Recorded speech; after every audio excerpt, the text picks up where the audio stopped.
नमस्कार, बहुत स्वागत है आपका। मैं हूं आपके साथ नेहा दुबे। वो बुलेटिन की शुरुआत करते हैं। छत्तीसगढ़ के मुख्यमंत्री विष्णुदेव साय की अध्यक्षता में कैबिनेट की बैठक हुई, जिसमें अहम और महत्वपूर्ण प्रस्ताव यहां पर आपको बता दें पास किए गए, यानी कि कई महत्वपूर्ण निर्णय भी इसमें लिए गए। मंत्रिपरिषद ने राज्य में नक्सल समस्या के समाधान के लिए ठोस कदम उठाया है और छत्तीसगढ़ नक्सल उन्मूलन नीति 2023 के स्थान पर छत्तीसगढ़ नक्सलवादी आत्मसमर्पण पीड़ित राहत एवं पुनर्वास नीति 2025 को मंजूरी प्रदान की है। इस नीति के तहत आत्मसमर्पण करने वाले माओवादियों को आर्थिक सहायता, पुनर्वास, शिक्षा, रोजगार और सुरक्षा जैसी सुविधाएं दी जाएगी। बैठक में छत्तीसगढ़ राज्य औद्योगिक सुरक्षा बल विधेयक 2025 विधानसभा के प्रारूप का अनुमोदन भी किया गया है। वहीं छत्तीसगढ़ निजी विश्वविद्यालय स्थापना एवं संचालन संशोधन विधेयक 2025 के प्रारूप का अनुमोदन किया गया है। मुख्यमंत्री ने 27 फरवरी को फिल्म छावा को राज्य में टैक्स फ्री करने की घोषणा की थी। मंत्रिपरिषद राज्य द्वारा मुख्यमंत्री की घोषणा के अनुपालन में फिल्म छावा के प्रदर्शन पर प्रवेश के लिए देय राज्य माल और सेवा कर SGST के समतुल्य धनराशि की प्रतिपूर्ति किए जाने का अनुमोदन किया गया। मंत्रिपरिषद द्वारा राज्य में जल संसाधनों के बेहतर प्रबंधक और वैज्ञानिक योजना तैयार करने के लिए राज्य जल सूचना केंद्र का गठन करने का फैसला लिया गया है।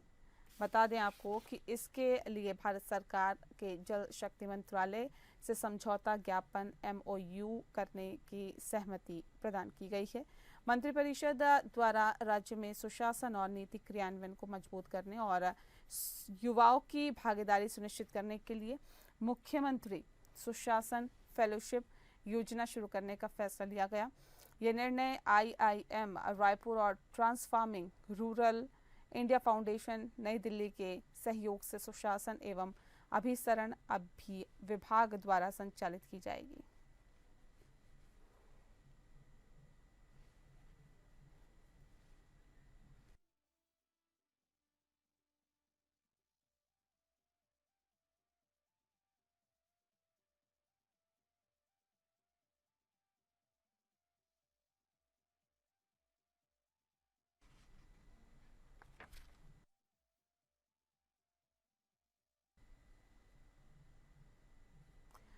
वहीं बस्तर पंडुम 2025 का विमोचन किया गया है। बता दें आपको कि ये प्रतीक चिन्ह है जिसका विमोचन किया गया।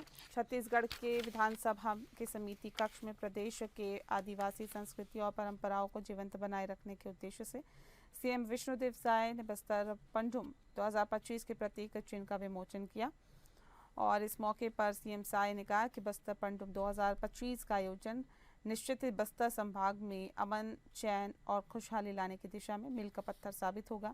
साय ने कहा कि नक्सलवाद के खिलाफ हमारी सरकार और सुरक्षा बल के जवान बहुत ही मजबूती के साथ लड़ाई लड़ रहे हैं। CM साय ने कहा है कि इस योजना के माध्यम से बस्तर संभाग की समृद्ध लोक कला, रीति रिवाज, पारंपरिक जीवन शैली और संस्कृति विरासत को संजोने और नई पीढ़ी तक पहुंचाने का प्रयास किया जा रहा है। ये महोत्सव न केवल बस्तर के प्रतिभाशाली कलाकारों को बेहतर मंच प्रदान करेगा, बल्कि उनकी कला को एक नई पहचान और प्रोत्साहन भी देगा। हमारी सरकार को 1.25 साल हुए हैं और बड़ी मजबूती के साथ नक्सलवाद के साथ सरकार और हमारे सुरक्षा बल के जवान लड़ रहे हैं। पूरे देश को मालूम है और लगातार सुरक्षा कैंप खुल रहे हैं और एक सुरक्षा कैंप, और हम तो सुरक्षा कैंप को सुविधा कैंप बोलते हैं। एक सुरक्षा कैंप का खुलना मतलब 5 किलोमीटर के रेडियस में जितने भी गांव आते हैं वहां पर सरकार की योजनाओं को प्राथमिकता से पहुंचाना। इसमें करीब 17 विभाग और करीब 50 से ऊपर व्यक्तिमूलक जो सरकारी योजनाएं हैं उनको प्राथमिकता के साथ पहुंचाते हैं। वहीं छत्तीसगढ़ विधानसभा परिसर में होली मिलन समारोह का आयोजन हुआ। बता दें आपको कि इसमें विधानसभा अध्यक्ष डॉक्टर रमन सिंह, मुख्यमंत्री विष्णुदेव साय, नेता प्रतिपक्ष डॉक्टर चरणदास महंत सहित तमाम विधायकों ने एक दूसरे को रंग गुलाल लगाकर होली की शुभकामनाएं दी। आयोजन का पूरा माहौल होली के उल्लास में सराबोर रहा। मंत्री और विधायकों ने पारंपरिक फाग गीतों की मनमोहक प्रस्तुति दी, जिस पर विधानसभा सदस्य झूमते हुए नजर आए। होली मिलन समारोह में लोक परंपरा का विशेष रंग देखने को मिला। मंत्री विधायकों द्वारा गाए गए फाग गीतों से विधानसभा परिसर में सांस्कृतिक समृद्धि की झलक दिखी है। लोकप्रिय कवि डॉक्टर सुरेंद्र दुबे ने अपनी हास्य और होली की रंगीन कविताओं से सभी को मंत्रमुग्ध कर दिया। इसके अलावा राकेश तिवारी और उनकी टीम ने रंगारंग सांस्कृतिक कार्यक्रमों में प्रस्तुतियों से समा बांध दिया और विधानसभा अध्यक्ष डॉक्टर रमन सिंह और मुख्यमंत्री विष्णुदेव साय ने डॉक्टर सुरेंद्र दुबे, राकेश तिवारी और उनकी टीम को सम्मानित भी किया।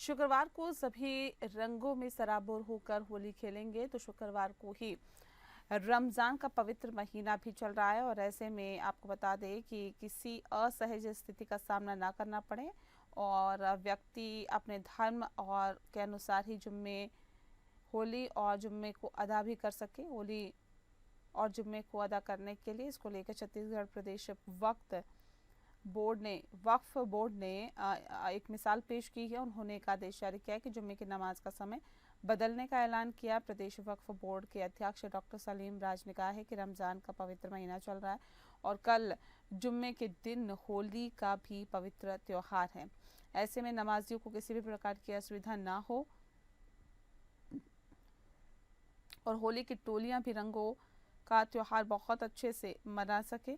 इसके लिए हमने 12 से 1 के बीच के होने वाली नमाज का समय 2 से 3 बजे कर दिया है ताकि किसी को असुविधा का सामना न करना पड़े और भाईचारा कायम रहे। प्रदेश व वक्फ बोर्ड के अध्यक्ष डॉक्टर सलीम राज ने कहा है कि हमारे धर्म में लिखा है कि जुम्मे की नमाज 4 बजे तक की जा सकती है। ऐसे में ये फैसला देश में शांति व्यवस्था कायम रखने के लिए किया गया है।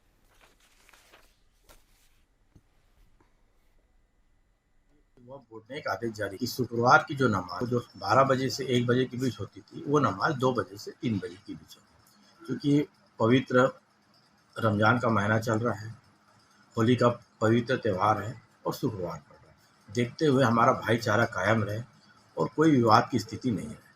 हम चाहते कि हिंदुस्तान और हमारा प्रदेश दंगा मुक्त रहे और भाईचारा युक्त रहे। उसको देखते हुए हमने समय चेंज किया और चूँकि इस्लाम में भी है और कि जहाँ विवाद की स्थिति है उसको आप आगे पीछे करना चाहिए, उसको देखते हुए हमने ये निर्णय लिया कि शुक्रवार की नमाज 2 से 3 के बीच हो।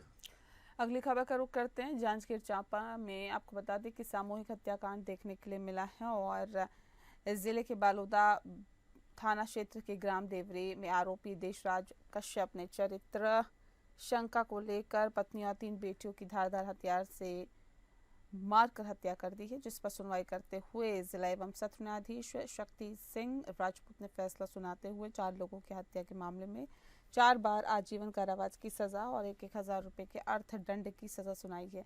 घटना की जानकारी 2 अगस्त 2023 को देवरी के देवेंद्र बिंजवार ने पंतोरा चौकी में दी थी और देशराज कश्यप का घर 31 जुलाई को बंद था। 3 दिन से घर में चहल पहल नहीं होने के कारण कुछ लोग घर में जाकर देखा तो उनकी आंखें फटी रह गई। घर में देशराज कश्यप की पत्नी और 3 बेटियां खून से सनी मृत अवस्था में पड़ी हुई मिली। घटना की सूचना मिलने के बाद पंतोरा पुलिस मौके पर पहुंची और जांच की। डॉक्टरी परीक्षण में 4 दिन पहले हत्या होने की पुष्टि हुई है।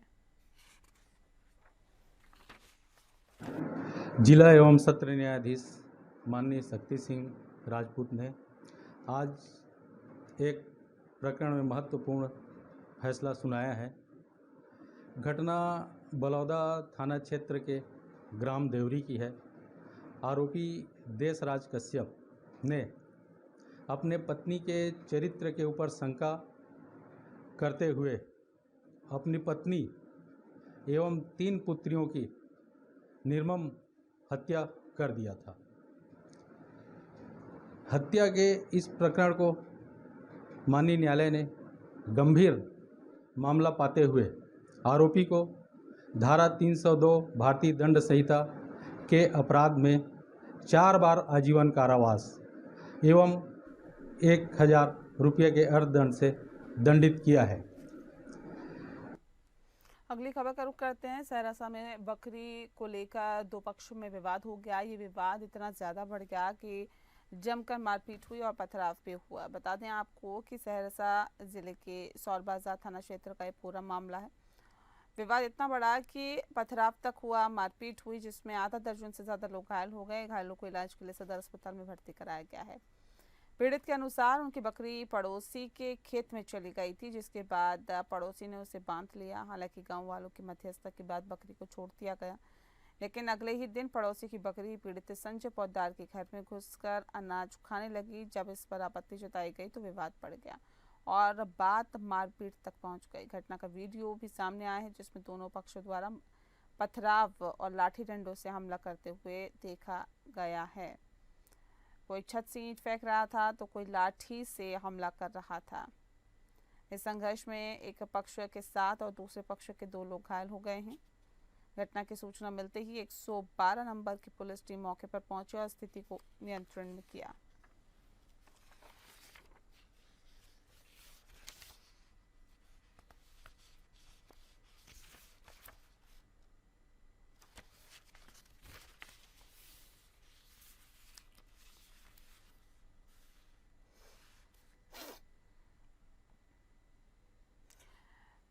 बिहार के मुख्यमंत्री नीतीश कुमार ने जयप्रकाश नारायण अंतर्राष्ट्रीय हवाई अड्डे का निरीक्षण किया है। सीएम नीतीश कुमार ने निरीक्षण किया। इस दौरान कैफेटेरिया, आधुनिक lounge, parking, check in counter समेत टर्मिनल के विभिन्न भागों का मुख्यमंत्री ने जायजा लिया। निरीक्षण के दौरान अधिकारियों ने मुख्यमंत्री को बताया कि जून महीने तक सारे काम पूर्ण कर लिए जाएंगे और यहाँ 11 एयरो स्टेशन बनाए जा रहे हैं। निरीक्षण के दौरान मुख्यमंत्री ने कहा कि हम लोग निर्माण कार्य का लगातार निरीक्षण करते हुए देखे जा रहे हैं और बचे हुए कार्यों को तेजी से पूर्ण कर लिया जाएगा ताकि यहाँ पर यात्रियों को असुविधा ना हो। यात्रियों की संख्या में लगातार वृद्धि को देखते हुए इस एयरपोर्ट का विस्तारीकरण किया जा रहा है और इसमें यात्रियों को आधुनिक सुविधा मिल सकेगी। इस एयरपोर्ट से अधिक उड़ानें भी संचालित होने से बड़ी संख्या में यात्री हवाई यातायात का लाभ उठा सकेंगे। इसके बाद मुख्यमंत्री ने बिहटा में बनाए जाने वाले अंतर्राष्ट्रीय एयरपोर्ट का स्थलीय निरीक्षण किया। इस दौरान अधिकारियों ने मुख्यमंत्री को निर्माण कार्य के संबंध में विस्तृत जानकारी देते हुए बताया कि अंतर्राष्ट्रीय हवाई अड्डा आधुनिक सुविधाओं से लैस होगा। हवाई यातायात को बेहतर बनाने के लिए यहाँ आधुनिकतम व्यवस्थाएं की जाएगी। यहाँ पर 10 एयरो स्टेशन होंगे। मुख्यमंत्री ने निर्माणाधीन खगौल बिहट एलिवेटेड सड़क का भी निरीक्षण किया। बता दें कि बिहार कैबिनेट ने हवाई संपर्क और क्षेत्रीय विकास को सुदृढ़ करने के लिए कई महत्वपूर्ण प्रस्तावों को मंजूरी भी दी है।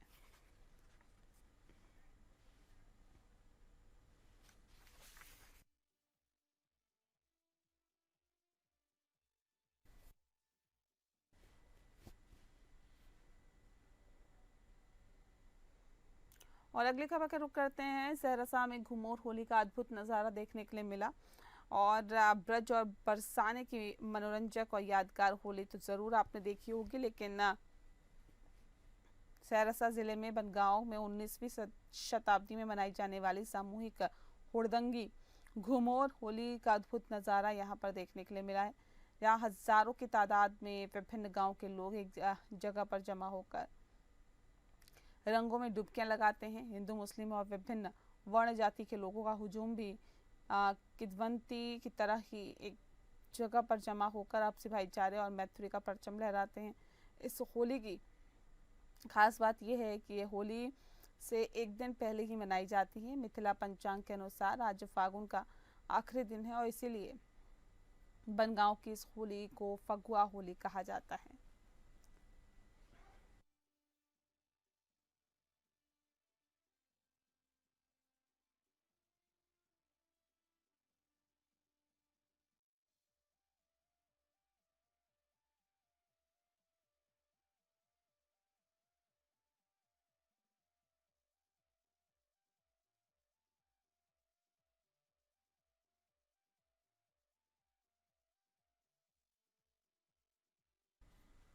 मुंडा छात्रावास, जो जनजाति छात्रावास है, उसमें होली मिलन समारोह मनाया गया। बता दें आपको कि इस आयोजन में रांची के सांसद संजय सेठ ने भी शिरकत की और आवासीय छात्रावास के बच्चों के साथ रंगारंग कार्यक्रम में भी भाग लिया गया। एक दूसरे और को अबीर लगाया और होली के गीत पर जमकर थिरके।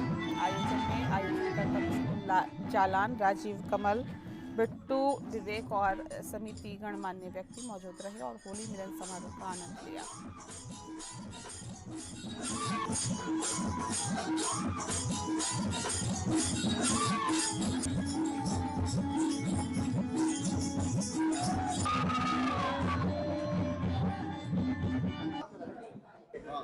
आज होली का त्योहार है। अपने राष्ट्र संवर्धन समिति के द्वारा जनजातीय बच्चों का छात्रावास चलता है, तो ये जनजातीय बच्चों के छात्रावास के बीच में हम लोगों को भी होली का आनंद हो, इसलिए पूरा समाज के सहयोग से, समाज के लोगों के साथ सब साथ मिलकर होली का आयोजन किया गया है। ऐसा उनको आनंद लगे, एक समाज है, सब लोग मिल करके ऐसा संदेश है कि होली का मिलन पूरे एक समाज को समरस करने का त्योहार है, ऐसा सबको अनुभूति हो। इस वजह से पूरा समाज के साथ में जनजातीय बच्चों को लेकर के साथ में हम सब लोगों ने आज होली मनाने का एक आनंददायक सबका फल यहाँ रहा और सभी समाज के लोगों का इसमें सहभागिता हो, सब समाज के लोग एक साथ मिल करके ये आयोजन किया गया है। और अब बात नागपुर की। महाराष्ट्र में औरंगजेब की कब्र पर विवाद थमने का नाम नहीं ले रहा है। लगातार इस पर बयान सामने आ रहे हैं। इस बीच औरंगजेब की कब्र को लेकर विश्व हिंदू परिषद का भी बयान सामने आया है। विश्व हिंदू परिषद ने औरंगजेब की कब्र को वहां से हटा के नेस्तनाबूद करने की मांग की है। बता दें आपको कि नागपुर में विश्व हिंदू परिषद के विदर्भ में क्षेत्रीय मंत्री गोविंद शेंडे ने कहा है कि हमारी डिमांड है, ये बार बार विषय उठेगा, जब जब ये दिखेगा तब तक विषय उठेगा, इसीलिए उसे वहां से हटाना चाहिए। जिस व्यक्ति ने देश का अपमान किया हो, मंदिर तोड़ा हो, इतना क्रूर हो, ऐसे लोगों को सबक सिखाना चाहिए। क्रूरता प्रदर्शित करने वाले व्यक्ति की महिमा मंडन करना ये भी इस देश के हिंदुओं का अपमान है, इसीलिए इसकी कब्र यहाँ नहीं होनी चाहिए, वहां से हटा के नेस्तनाबूद कर देना चाहिए। वहीं महाराष्ट्र सरकार ने धार्मिक स्थलों पर लाउडस्पीकर लगाने को लेकर भी इजाजत देने का फरमान जारी किया। इस पर आपको बता दें कि गोविंद शेंडे ने कहा है कि थाने के इंचार्ज को इसके लिए इंचार्ज बनाया गया है, इसके लिए थाने में जाकर कंप्लेंट करें। पुलिस अपने आप नहीं जाएगी, ये बात पक्की है। पुलिस को हमें बताना पड़ेगा कि उसके बाद भी पुलिस कार्रवाई नहीं करती है तो उस पर सरकार कार्रवाई करेगी। निर्णय तो सरकार करेगी, इसका निर्णय करने का अधिकार हमको नहीं है। वहाँ से उसको हटाने का भी अधिकार सरकार का है, हमारा नहीं है। हमारी डिमांड है ये, क्योंकि ये बार बार विषय उठेगा और जब तक वो थड़गा दिखता रहेगा तब तब ये विषय उठता रहेगा, इसलिए उसको वहाँ से हटाना चाहिए। जिस व्यक्ति ने इस देश का अपमान किया हो, जिस व्यक्ति ने यहाँ के मंदिर तोड़े हो, जो इतना क्रूर व्यक्ति हो, ऐसे व्यक्ति को महिमा मंडित करने वाले लोगों को सबक भी सिखाना चाहिए और ऐसी क्रूरता प्रदर्शित करने वाले व्यक्ति को महिमा मंडित करना यह भी इस देश के हिंदू समाज का अपमान है। वहीं मुंबई पुणे एक्सप्रेस वे पर आपको बता दें कि रात को आग लग गई और ये आग सुबह 5 बजे तक 3 अलग अलग वाहनों में आग लगने की घटनाएं होती रही। ये घटनाएं खोपोली पुलिस थाना क्षेत्र में किलोमीटर 35 से 39 के बीच लगी। जो जानकारी मिल रही है उसके अनुसार बता दें आपको कि आग लगने का सही कारण अभी तक स्पष्ट नहीं हो पाया है। हालांकि तीनों वाहन बुरी तरह से जलकर खाक हो गए हैं। राहत की बात यह है कि इस घटना में कोई जनहानि नहीं हुई है। घटनास्थल पर पहुंचकर पुलिस और दमकल विभाग ने आग बुझाने का प्रयास किया है। आग के कारण कुछ समय के लिए यातायात प्रभावित हुआ, लेकिन पुलिस ने समय रहते ही स्थिति को नियंत्रित कर लिया। फिलहाल पुलिस इस घटना की जांच कर रही है, क्योंकि एक ही रात में 3 वाहनों में आग लगना संदेहास्पद माना जा रहा है।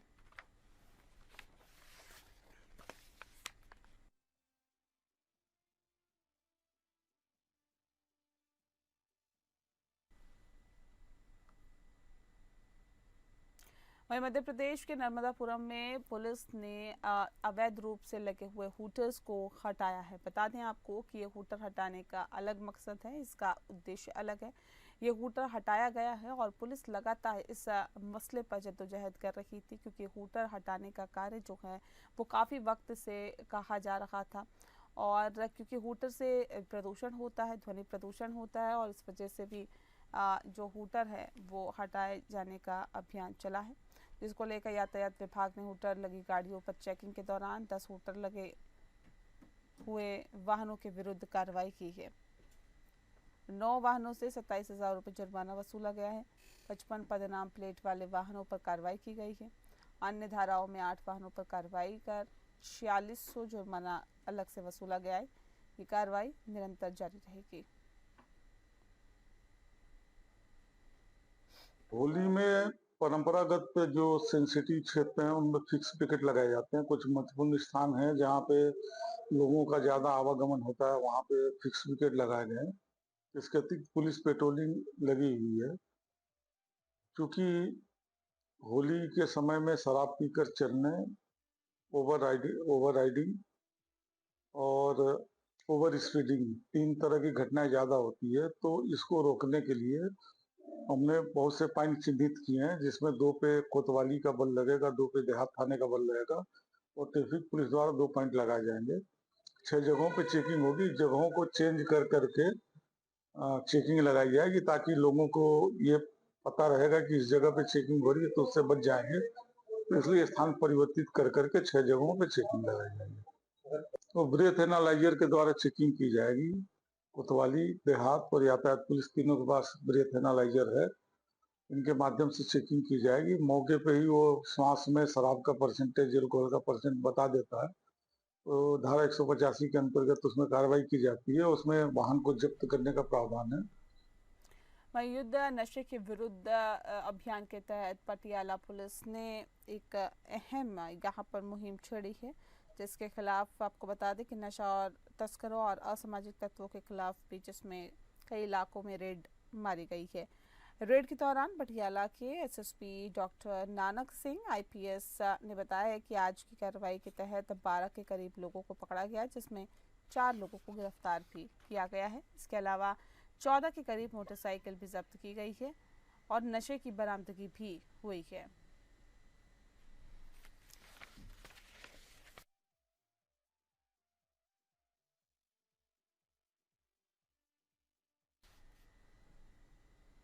वहीं पंजाब में अवैध नशा मुक्ति केंद्र का भंडाफोड़ हुआ है। बता दें आपको कि समराला के करीब गांव नीलो खुर्द में एक अवैध नशा मुक्ति केंद्र का पर्दाफाश हुआ है। स्थानीय पुलिस उपाधीक्षक तरलोचन सिंह और थाना प्रमुख गुरमीत सिंह ने बताया है कि पुलिस को सूचना मिली थी कि गांव नीलो खुर्द में अवैध नशा मुक्ति केंद्र चल रहा है। इसकी सूचना मिलने पर स्वास्थ्य विभाग के साथ ही टीम ने सेंटर का परीक्षण किया और निरीक्षण करने के साथ ही 17 लोगों को मेडिकल के लिए सिविल अस्पताल भेजा गया। ऐसा माना जा रहा है कि इन व्यक्तियों को उपचार के लिए इस नशा मुक्ति पुनर्वास केंद्र में भर्ती कराया गया है और उन्हें बताया गया है कि पुलिस ने इस संबंध में मामला दर्ज कर लिया है और नशा की लत से मुक्त हुए लोगों को सरकारी नशा पुनर्वास केंद्र में भर्ती कराया जाएगा। पुलिस प्रमुख के अनुसार ये केंद्र पिछले 8 महीने से चल रहा है और अवैध नशा मुक्ति केंद्र से मुक्त कराए गए सुखविंदर सिंह और करनैल सिंह ने बताया है कि अवैध नशा मुक्ति केंद्र में हमारी स्थिति बहुत ख़राब थी। ये एक अवैध नशा मुक्ति केंद्र था। यहाँ कोई डॉक्टर नहीं था और न ही कोई दवा उपलब्ध थी। सिर्फ खाद खुजली नाम का टीका दिया जाता था।